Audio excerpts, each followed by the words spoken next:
banyak yang tidak menyangka bahwa saya akan terpilih sebagai anggota DPRD. Kalau praktek diskriminasi sampai saat ini terkadang masih tetap ada. Kalau total keseluruhan dari partai. Luar biasa. Iya. Saya juga bingung.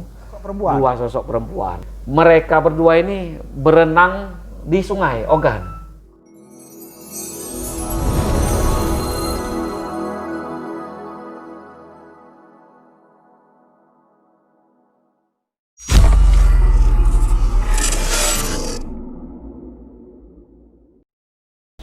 Assalamualaikum warahmatullahi wabarakatuh. Waalaikumsalam. Selamat pagi, selamat siang, selamat sore, selamat malam dimanapun Anda berada. Kali ini saya bersama dengan Kak Parwanto SHMH Kak ya? Iya. Beliau ini adalah Ketua Komisi 2 DPRD Kabupaten Ogan Komering Ulu dari Partai Gerindra. Yang menarik dari sosok Kak Parwanto ini, beliau adalah orang pertama di Kabupaten Oku dari keturunan Tionghoa yang menjadi anggota legislatif di Bumi Sekundang. Jadi dengan hadirnya Kak Parwanto di gedung Dewan ini membuktikan bahwasanya warga keturunan dari Tionghoa di Indonesia tidak hanya terfokus ke bidang ekonomi. Nah, salah satunya Kak Parwanto ini yang sudah berani memasuki dunia politik. Nah, kita akan mengulik lebih dalam kenapa beliau ini kok bisa terjun ke dunia politik. Apa kabar Kak? Baik. Bagaimana libur Natal dan Tahun Baru kemarin? Ya, kami selalu liburan Natal Tahun Baru ini bersama keluarga. Kalaupun tidak mengadakan perjalanan keluar kota, kami pun merayakan Natal dan Tahun Baru ini di Batu Raja, di Kabupaten Ogan Komering Ulu. Kak Parwanto ini termasuk orang yang sayang keluarga, karena saya mengikuti Instagramnya. Beliau ini selalu kalau libur itu jalan-jalan terus. Terakhir kemana Kak? Terakhir kami sekeluarga ke Labuan Bajo di Provinsi Nusa Tenggara Timur dan dilanjutkan ke Bali. Berapa hari Kak? Selama 9 hari. Itu diboyong semua? Ya, kami berlima karena dalam masa COVID-19 ini kami sekeluarga saja tidak mengajak orang tua karena masih ada ketakutan COVID-19 ini akan semakin meningkat penyebarannya. Kak Parwanto ini lahir dan besar di mana? Saya lahir di Batu Raja. Saya sendiri 6 bersaudara, 3 perempuan, 3 laki-laki. Saya anak yang keempat. Semua lahir di Batu Raja. Kalau asal muasal aslinya dari nenek atau dari buyut dari mana? Kalau kakek nenek baik dari papa maupun mama itu semuanya masih perantau dari negeri seberang. Mereka merantau ke Indonesia diajak orang tuanya dan besar berkembang di Kabupaten Ogan Komering Ulu ini, khususnya di Batu Raja. Malahan kalau dari mama, mereka hidupnya pada saat itu di Kabupaten Oku Selatan, tepatnya di Kota Batu. Dan mama saya juga besarnya di Kota Batu. Tapi waktu itu belum nikah, belum. Kalau dari papa, kakek khususnya umur 19 tahun merantau ke Indonesia sendirian. Dan pertama kali tinggal di Pendopo, Pali. Setelah 2-3 tahun di Pendopo, dia pindah ke Batu Raja ini. Dan akhirnya temu dengan nenek, menikah, beranak dengan 9 saudara dari papa. Dan lahirlah kami ber-6 bersaudara di Batu Raja semua. Nah itu kan biasanya kan ada nama marga ya? Ada. Nah apa nama kalau namanya? Kalau marga kami, marga Liang. Liang. Jadi kalau bahasa Chinese-nya nama Kak Parwanto apa sesungguhnya? Liang Pohwa. Liang Pohwa. Ya. Oke. Nah Kak, politik ini kan bukan menjadi pilihan umum sebenarnya kan selama ini kan Ya. Ada zaman dulu lah. Sampai sekarang ini bagi warga keturunan Tionghoa. Kenapa Kak Parwanto memilih dunia itu? Awalnya saya ini semenjak SMA itu bersekolah di Jakarta. Sampai kuliah tamat di Jakarta, mencari kerja di Jakarta. Pada saat awal menikah, orang tua menginginkan saya pada saat itu pengantin baru untuk pulang ke Batu Raja membantu usaha orang tua berupa restoran. Karena pada saat itu kekurangan orang untuk membantu orang tua di bisnis restoran. Dalam perjalanan memasuki usia perkawinan yang kedua tahun 2003, Papa menginginkan saya masuk ke partai politik. Pada saat itu saya juga tidak terlalu berminat di politik, tetapi dengan dorongan orang tua, saya akhirnya mencoba untuk terjun di dunia politik. Dan ikut mencalonkan diri pada tahun 2004 melalui partai. Dalam perjalanan setelah mengikuti proses pencalonan, pada saat pemilihan saya banyak didukung oleh masyarakat dan pada saat itu terpilih sebagai anggota DPRD Kabupaten Oku periode 2004-2009. Pertama kali mencalonkan diri langsung terpilih Partai Demokrat. Bapak awalnya yang mendorong. Bapak yang mendorong, sangat kuat mendorong. Kenapa Bapak itu ingin anaknya ikut ke politik? Ada apa yang ia rasakan? Saya juga tidak mengerti. Pada saat perjalanan juga sebenarnya saya pernah ingin mengikuti wajib militer, tapi orang tua tidak mendukung. Di mana itu? Pada saat itu ada untuk wajib militer di kepolisian maupun di TNI tahun 99.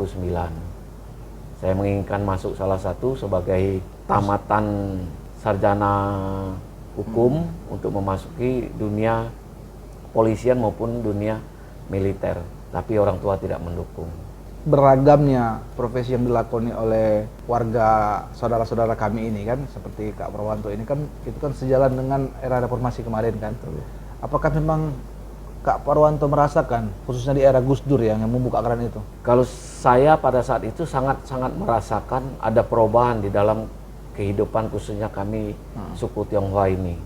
Pada saat Gus Dur menjadi presiden dilanjutkan oleh Ibu Megawati, ada suatu keterbukaan bagi semua unsur masyarakat untuk dapat ikut terlibat membangun negara ini. Tapi pada saat posisi itu, saya khususnya tidak terpikir sama sekali untuk terjun di dunia politik. Karena mungkin background keluarga besar itu di bisnis, tapi kenyataannya orang tua pada saat itu ditawari oleh partai politik untuk menjadi pengurus partai politik. Dan akhirnya Papa mengajak saya, memaksa malahan untuk saya ikut terlibat sebagai kepengurusan partai politik. Pertama kali saya sebagai ketua PAC Demokrat Kecamatan Batu Raja Timur. Itu 2004 ke 2009. Ya. 2009 ke 2014 nyalon lagi. Saya mencalonkan diri di posisi untuk pencalonan DPR RI dari Partai Kedaulatan. Tapi memang Tuhan belum menghendaki dan bagi saya belum rezeki. Ya akhirnya tidak masuk sebagai anggota legislatif untuk posisi di DPR RI. Oke. Setelah dari DPR RI kemana lagi? Tidak mencalonkan diri, saya melanjutkan bisnis. Dan pada saat itu saya juga bertekad tidak akan berpolitik lagi. Oh, kenapa? Kapok Tidak, tapi memang banyak cobaan. Mungkin menyangkut permasalahan kehidupan kami dan saya melihat politik tidak akan berlanjut karena mungkin saya anggap ada perasaan yang tidak enak bagi saya untuk di politik. Jadi pada saat saya sudah bertekad tidak masuk politik lagi, 2010 dari DPW PAN menghubungi papa saya lagi. Oke. Agar minta kepada saya untuk menjadi ketua DPD PAN Kabupaten Oku.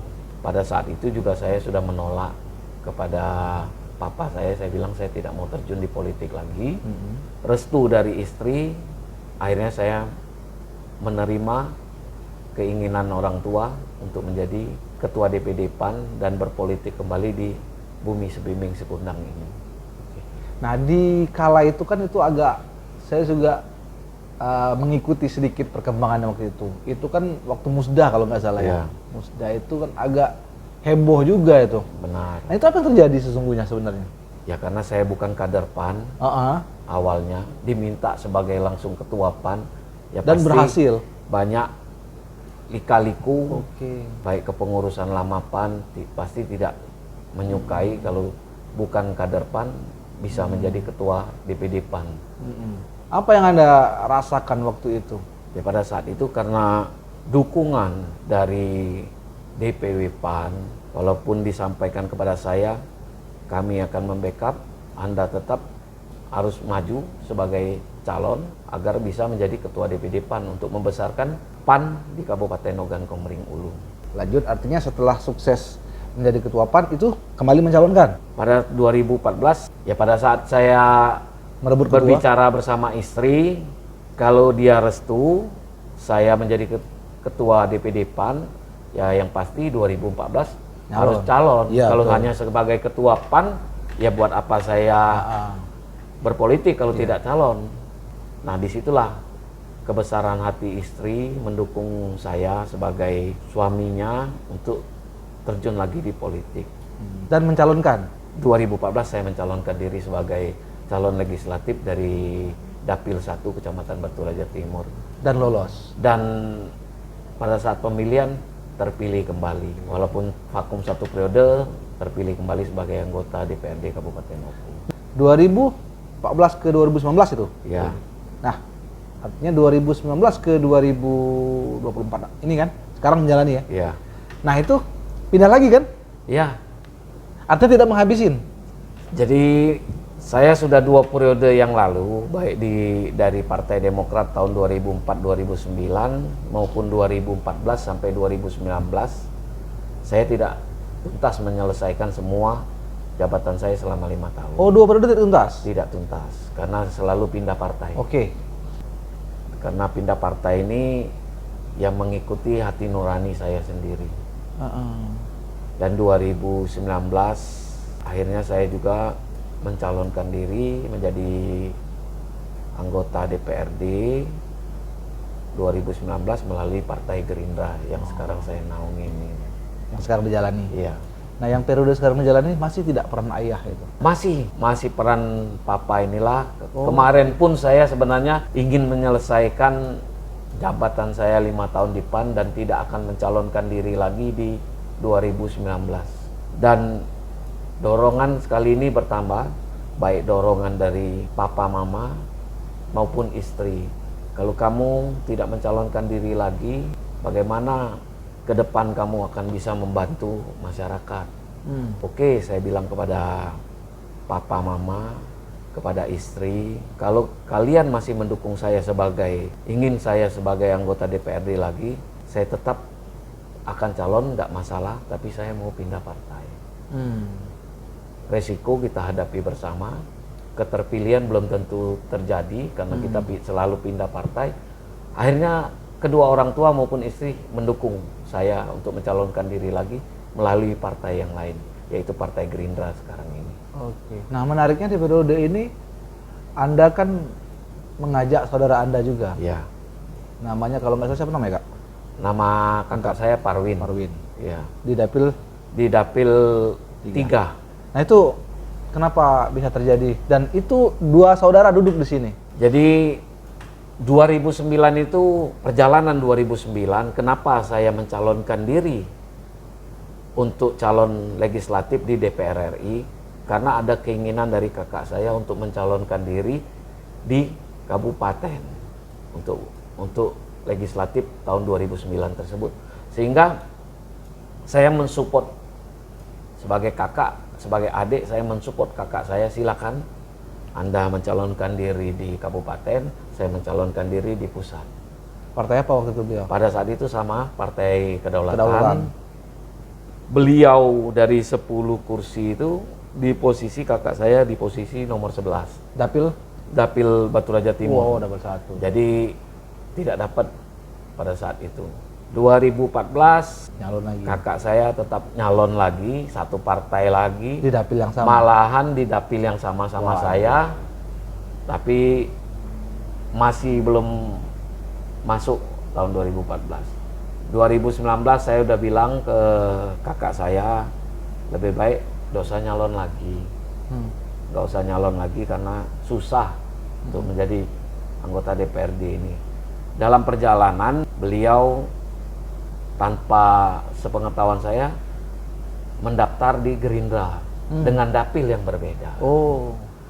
Dapil 3. Tapi pada perjalanan melihat perjalanan pada saat pencalonan sangat giat. Beliau mencalonkan diri, bersosialisasi, bersilaturahmi, bertemu dengan masyarakat di Dapil 3 tersebut. Akhirnya puji Tuhan dia mendapatkan suatu rezeki sehingga terpilih untuk periode 2019-2024 ini melalui Partai Gerindra dari Dapil 3. Oke. Oke, kita sambung lagi sambil ngopi-ngopi coy. Ya. Jadi kita sambung dari 2019 ke 2024 ya Kak ya. Nah Kak, artinya keterpilihan Kak Parun itu apakah menjadi salah satu bagian strategi? Karena kan 2 kali ikut di dapil yang sama tidak terpilih. Dapil 1. Apakah itu Kakak merasakan itu bagian dari strategi? Bukan bagian strategi, karena pencalonan dia di 2019 juga saya tidak tahu. 2019 ini bahwa kakak masih ingin calon sebagai anggota legislatif. Dia mendaftarkan diri di Partai Gerindra, partai yang sama tapi beda dapil. Saya juga sangat terkejut, kaget melihat beliau mencalonkan diri dari Dapil 3. Tapi setelah dia mencalonkan diri, kami keluarga besar ya tetap mendukung pencalonan kakak itu agar bisa ikut terpilih sebagai anggota DPRD Kabupaten Oku tahun 2019-2024. Ini kan kakak ini kan sudah lumayan lah, artinya lebih dari 15 tahun ya berpolitik ini ya. Kakak punya basis massa sendiri ya? Ya kalau basis ya karena mungkin pergaulan baik di masyarakat maupun di keluarga. Keterpilihan itu juga berkat dukungan masyarakat dan keluarga besar. Apakah kakak merasakan bahwasanya suku Tionghoa ini sudah mulai diterima dan diakui eksistensinya? Apakah ini juga menjadi ajang pembuktian, Kak? Kalau ajang pembuktian memang termasuk ajang pembuktian. Dari tahun 2004 terpilih pun banyak yang tidak menyangka bahwa saya akan terpilih sebagai anggota DPRD pada saat pencalonan tahun 2004 tersebut. Tapi sekali lagi puji Tuhan, saya terpilih dan banyak juga orang yang terkejut dan kaget, kok bisa terpilih Parwanto ini. Tapi itulah mungkin saya ada rezeki di politik sehingga pada saat awal pencalonan pun sudah langsung terpilih. Tapi basic kakak memang pebisnis kan? Bisnis, memang background saya bisnis, mungkin dari pergaulan bisnis itulah juga banyak dukungan pada saat itu, termasuk warga Tionghoa yang ada di Kabupaten Oku. Kebetulan hampir sebagian besar itu di Dapil 1, Kecamatan Batu Raja Timur. Kakak sempat megang partai ya, menjadi ketua. Ada keinginan lagi nggak untuk menjadi ketua partai? Kalau saya sekarang pada saat sekarang ini saya hanya berpikir menjalani hidup saja. Karena semuanya pada saat saya sebagai ketua partai itu saya ditawari. Kalau mau mengejar saya enggak. Kenapa? Ya karena jabatan itu pemberian, bukan untuk dikejar-kejar. Oh gitu. Susah tidak sih megang partai? Apa yang kakak rasakan? Sebenarnya sebagai pimpinan partai politik, khususnya ketua partai, saya pernah menjalani sebagai ketua partai itu sebenarnya sangat berat. Karena kita harus membesarkan partai agar pada saat, ya kalau kita pegang partai itu kan pada saat pemilu itulah keberhasilan kita memegang partai atau tidak. Karena kalau kita berhasil memegang partai itu suatu kebanggaan kita sebagai ketua partai. Nah di periode kakak megang partai PAN, berapa kursi? 3 kursi. Ya pada saat itu tahun 2014 perolehan suara PAN khususnya di Oku terbesar selama PAN mengikuti pileg. Kapok tidak jadi? Kalau dikatakan kapok ya tidak. Tapi yang jelas semuanya berdasarkan garis tangan. Kalau memang ke depan saya melihat 2019-2024 ini saya lebih enjoy sebagai anggota partai daripada ketua partai. Kenapa? Karena kalau ketua partai ini satu pembiayaan partai, terus kesibukannya sangat sibuk sebagai ketua partai. Kapan ada rapat di provinsi, di pusat, sebagai ketua partai kita harus menghadiri. Nah sebagai anggota partai ini sekarang di Gerindra sebagai wakil ketua Gerindra agak lebih enjoy. Waktu tidak banyak tersita. Selama kakak terjun ke dunia politik maupun kakak bermasyarakat, kita kembali lagi ke toleransi. Ada tidak kakak pernah merasakan praktik-praktik diskriminasi sampai saat ini? Kalau praktek diskriminasi sampai saat ini terkadang masih tetap ada. Seperti apa, Kak? Pada saat pencalonan, pada saat pencalonan itu banyak pembicaraan bahwa buat apa memilih saya, karena satu, saya suku Tionghoa yang notabene tidak terlalu banyak di Kabupaten Oku, tapi saya melihat dari 2004 sampai 2019 pencalonan 3 kali saya terpilih, sebagian besar yang memilih saya 70% itu di luar suku Tionghoa. Karena itu saya merasa dukungan ini tidak ada lagi diskriminasi bagi saya. Karena mungkin pergaulan saya di masyarakat dan saya tidak memilih si A si B dalam pergaulan, mungkin itulah yang dirasakan oleh masyarakat tetap mendukung saya pada saat saya pencalonan. Artinya masih ada yang memberikan label tertentu ya? Masih. Seperti jangan pilih dia itu gitu-gitu. Masih ya? Kalau kakak sendiri menyikapnya seperti apa? Kalau saya menyikapi enjoy saja, karena semua hidup kita ini adalah takdir yang maha kuasa. Artinya itu dari tatanan politik saja Kak ya? Iya. Tapi kalau dalam masyarakat tidak ada lagi kan? Tidak ada lagi. Seperti di Oku sini kan? Tidak ada lagi. Nggak ada yang kayak, sok itu maaf ini Cina, nggak kan? Nggak ada lagi kan? Tidak ada lagi. Toleransi di Oku bagaimana menurut pandangan kakak? Selama perjalanan saya berpolitik, khususnya di Kabupaten Oku ini, kalau toleransi itu sangat-sangat tinggi. Tinggi ya? Sangat tinggi. Jadi saya sangat senang sebagai warga Kabupaten Oku, toleransi baik beragama maupun kesukuan itu sangat tinggi. Karena memang kita dalam posisi saling membantu, saling menolong itu tetap ada. Walaupun ada perbedaan baik segi suku maupun agama. NKRI harga mati dong? NKRI jelas harga mati. Pengaruh kondisi tekanan jangka panjang dulu dong, zaman Orde Baru sampai sekarang, itu masih terasa tidak Kak? Kalau untuk zaman Orde Baru ya pada saat itu memang saya juga masih posisi remaja, Mas Wiwin.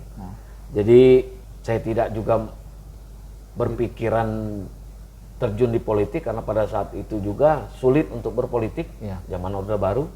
Semenjak zaman reformasi inilah ada keterbukaan dan pada saat pemilihan juga masyarakat yang memilih. Berbeda dengan zaman Orde Baru.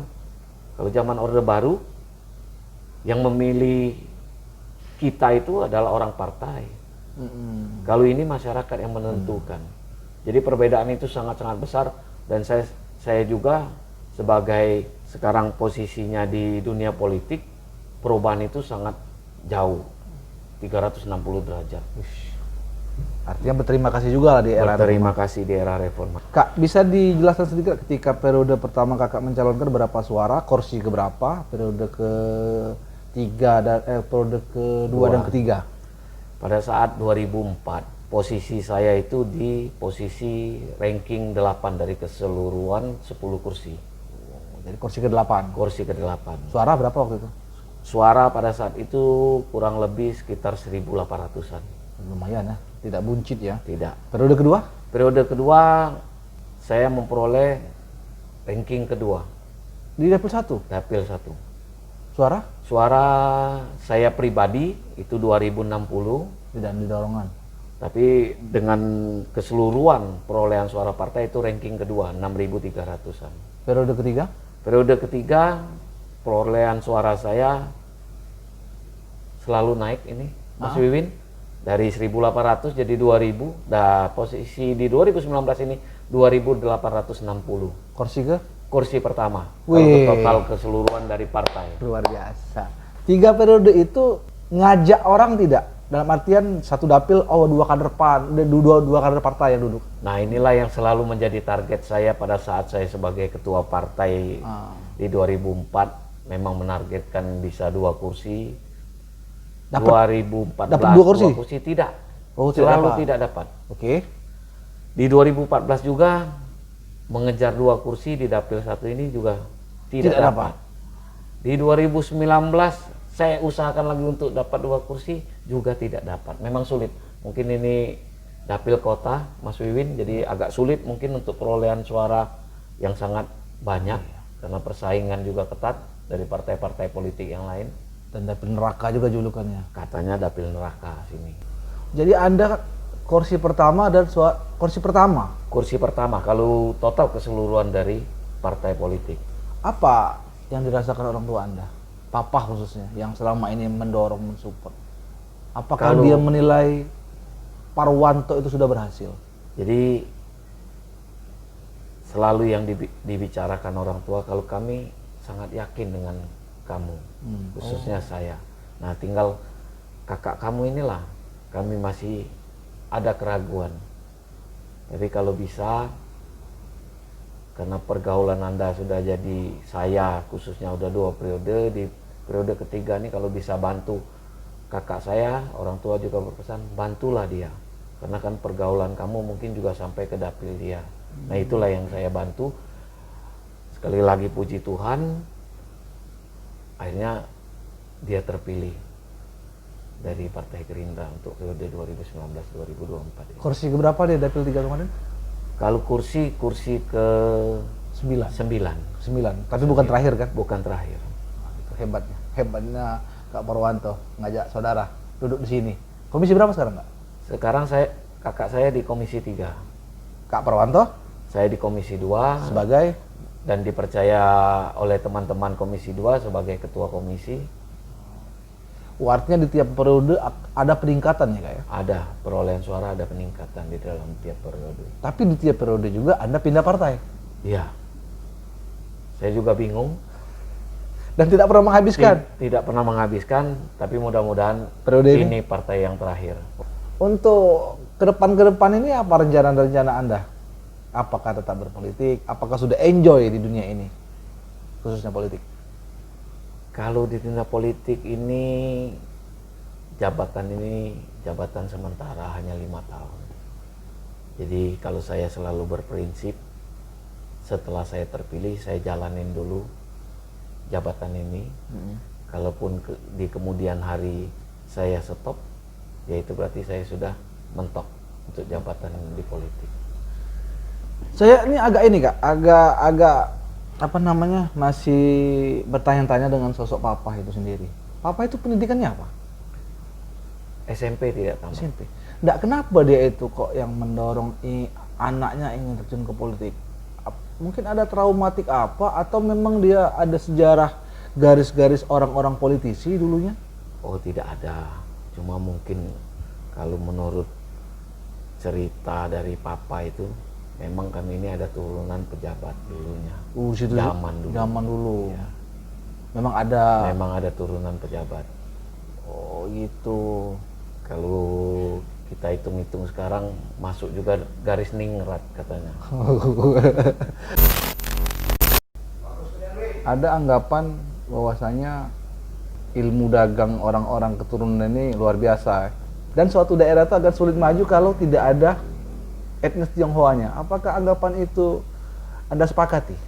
Mungkin ada benarnya, karena memang saya mempelajari khususnya suku Tionghoa ini dalam berbisnis, berdagang. Mereka ini keuntungan itu nomor 2. Oke. Bagaimana cara membesarkan omset? Nah, membesarkan omset ini mereka siap untuk membantu khususnya pedagang-pedagang kecil dengan memberikan utang agar usaha-usaha kecil ini meningkat, otomatis mereka belanja makin banyak. Dan itu ilmu untuk mengikat pelanggan. Dan itu ilmu untuk mengikat pelanggan. Jadi kalau kita istilahkan tahan merugi dulu. Berani berspekulasi. Berani berspekulasi untuk memodali pedagang-pedagang kecil ini. Terkadang pedagang kecil ada kekurangan dalam pembelanjaan 100-200 ribu, itu nanti pada saat belanja selanjutnya dibayar. Nah itulah yang mungkin banyak menolong perekonomian, khususnya kalau ada suku Tionghoanya di dalam suatu kabupaten. Di dalam keluarga Anda ada tidak semacam pembauran? Ada kalau pembauran, seperti kakak perempuan saya kan itu suaminya asli orang Palembang, dan kalau tidak salah masih masuk dalam Kesultanan Palembang. Anak-anaknya semua ada RA, RM, Raden Ayu, Raden Mas, dan bahkan Hajah. kakak perempuan saya sendiri mengikuti suaminya ikut naik haji tahun 2004. Berarti sudah membaur ya? Sudah sangat membaur. Dan bukan hanya kakak perempuan saya, ada juga mamang saya juga ada yang masuk Islam. Sepupu-sepupu juga banyak yang suaminya, istrinya masuk Islam. Anda nyaman tinggal di Kabupaten Oku ini? Sangat-sangat nyaman. Kenyamanan itu dalam pergaulan masyarakat di Kabupaten Oku ini sebenarnya sangat majemuk, tapi toleransinya sangat tinggi. Ya kalau kerikil-kerikil kecil itu biasa, dimanapun ada. Dan banyak juga yang sukses ya? Banyak. Tapi Sangat rata-rata mereka sukses dalam dagang, berusaha, bisnis. Dan Anda adalah satu-satunya pemecah telok kalau bahasa Palembangnya ya? Sampai hari ini ya. Dan bahkan bahasa mengajak saudara. Ya. Saya pun banyak juga bersosialisasi untuk mereka ikut di politik, tapi kebanyakan mereka karena memang tulen bisnis, tidak mau berpolitik. Nah, untuk anak-anak Anda, apa yang Anda ajarkan, apa yang Anda cita-citakan kepada mereka? Jadi pada saat 2004 saya baru mempunyai satu anak dan masih kecil.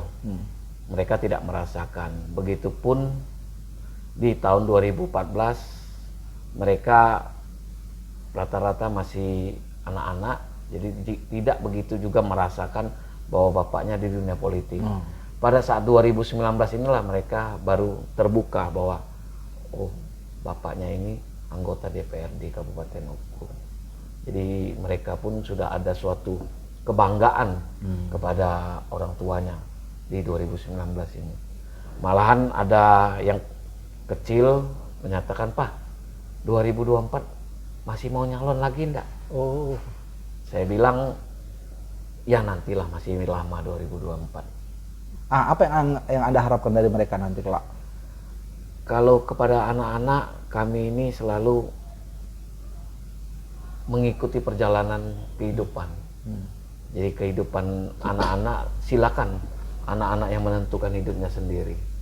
Kalaupun mereka salah satu nantinya nggak tahu mau terjun ke dunia politik, ya silakan. Kalau tidak pun mereka jalanin sendiri kehidupan mereka. Jadi keluarga di mata Anda apa sih? Sebegitu pentingkah? Sangat-sangat penting. Tanpa keluarga, mungkin saya tidak akan berulang kali duduk di legislatif. Jadi keluarga nomor satu. Sehingga Anda juga memang selalu mengajak mereka tiap tahun itu ya? Ya, saya ini cuma bisa mengajak keluarga, ya karena banyaklah kesibukan di DPRD. Jadi dalam keluarga itu saya berusaha 1 tahun itu 2 kali mengajak mereka pergi. Dan rutin? Dan rutin. Dan itu terrealisasi terus? Paling tidak 1 kali terrealisasi. Istri Anda orang mana? Istri kelahiran Pematang Siantar, Sumatera Utara. Ketemunya di? Ketemunya pada saat kami studi mengambil S1. Enggak, kalau S1 istri juga Tarumanegara, saya S1 Tarumanegara, tapi tidak pernah ketemu. Di salah satu kampus pun nggak pernah ketemu, karena beli istri jurusan ekonomi akuntansi, saya sarjana hukum di satu universitas, tapi tidak pernah ketemu. Pada saat kami menamatkan kuliah tahun 99, kami melanjutkan studi bahasa di provinsi Guangzhou, China. Nah, ketemunya di sana. Oh, malah ketemu di situ. Malah ketemu di sana. Jodohnya sangat jauh, Mas Win. Langsung jatuh cinta? Jatuh cinta belum. Cuma udah ada perjalanan, sepertinya perjalanan jodoh itu. Pada saat kami satu kelas, nggak tahu dari wali kelas menunjuk saya sebagai ketua kelas dan menunjuk yang menjadi istri saya sekarang sebagai wakil ketua kelas. Oh. Jadi mungkin udah awal jodohnya di situ. Dalam perjalanan, tahu-tahu memang berjodoh. Apa yang Anda lihat dari sosok istri Anda sehingga Anda jatuh hati dan Anda sangat cinta, saya lihat? Ya, dengan istri ini sebenarnya mengapa saya bilang jodoh. Pada saat saya itu memang belum punya pacar. Di kuliah tidak pernah dapat pacar. Dan tidak SMA tidak pernah pacaran. Pada saat itu saya 3 bulan di sana, saya sempat berdoa. Berdoa itu setiap malam pukul 12 malam. Selama 1 bulan tidak pernah lewat jam 12 malam saya berdoa, adakah jodoh saya di sini? Dalam 1 bulan itu terjawab di hari ke-31. Saya mimpi, di situ ada mimpi saya istri saya yang sekarang. Wajahnya ada? Wajahnya ada. Nampak sama yang satu bangku sama saya. Kebetulan yang satu bangku sama saya ini dokter. Oh, jadi di dalam mimpi itu ada 2 sosok perempuan? 2 sosok perempuan yang sebangku sama saya, sama istri dalam saya sekarang. Dalam mimpi itu ada yang dominan tidak? Tidak ada, tidak masih rata. Oh. Masih rata, Mas Wiwin. Mereka berdua ini berenang di sungai Ogan. Oke. Di pangkalan saya kecil dulu suka mandi. Di sini? Di sini. Mimpinya di sini? Di sini. Malam itu kembali saya ulangin doa, Tuhan, yang mana salah satu jodoh saya ini? Ulangi lagi? Ulangin lagi. Tinggal 1, Mas Wiwin. Ialah istri saya sekarang. Itu mimpi lagi? Mimpi lagi. Oh. Tapi saya ulangi lagi sampai 4 kali saya ulangin. Benarkah ini jodoh saya? Mimpi lagi? Mimpi lagi sampai 4 hari berturut-turut. Wajahnya memang keluar? Keluar. Nampak jelas? Nampak jelas. Akhirnya memang jodoh. Pada saat itu saya mulai PDKT. Tapi enggak, sebelum mimpi itu memang sudah sering berngobrol gitu? Oh tidak. Tidak pernah ngobrol? Tidak, walaupun dia wakil ketua kelas, saya ketua kelas, tidak pernah saling ngobrol. Ngobrol biasa saja, seperti biasa. Malah saya sempat jodohkan istri saya ini dengan teman sekolah di sana. Tapi pada saat mimpi itu 4 hari berturut-turut bahwa inilah jodoh saya, enggak lagi, Mas Wiwin. Saya yang PDKT. Wah, turun tangan, turun gunung. Turun tangan ini, turun gunung. Dan diterima? Awalnya dia tahu tidak bahwasanya kami pada saat itu tanggal 1 Mei tahun 99 itu kami sekolah kan karena hari buruh di China itu libur 1 minggu. Kami memang merancang dari sekolah ada menyiapkan study tour. Masing-masing mendaftar study tour. Oh, disitulah Anda mulai? Enggak juga. Jadi pada saat study tour saya pada saat itu sebelum jodoh istri saya sempat ada pacar di sana. Tapi kayaknya nggak jodoh, makanya saya doa itu, Mas Wiwin. Pada saat mau study tour, istri ini disampaikan oleh dia tanya, berangkat jam berapa kita ke airport? Berangkat jam 2. Padahal pesawatnya jam 2. Jadi pada saat ngumpul jam 12 belum ada istri ini. Ya karena saya sebagai ketua kelas, saya harus jemput kan. Pergi jemput, bahwa saya baru tahu bahwa tinggal di apartemen dianya kan, jemput. Nah, duduk tinggal bangku di bus itu ke airport tinggal tempat sebelah saya. Oh, itu sudah setting? Enggak juga, memang tinggal sendiri kan. Jadi dalam perjalanan saya bilang ke guide-nya, kalau di pesawat sebelahan.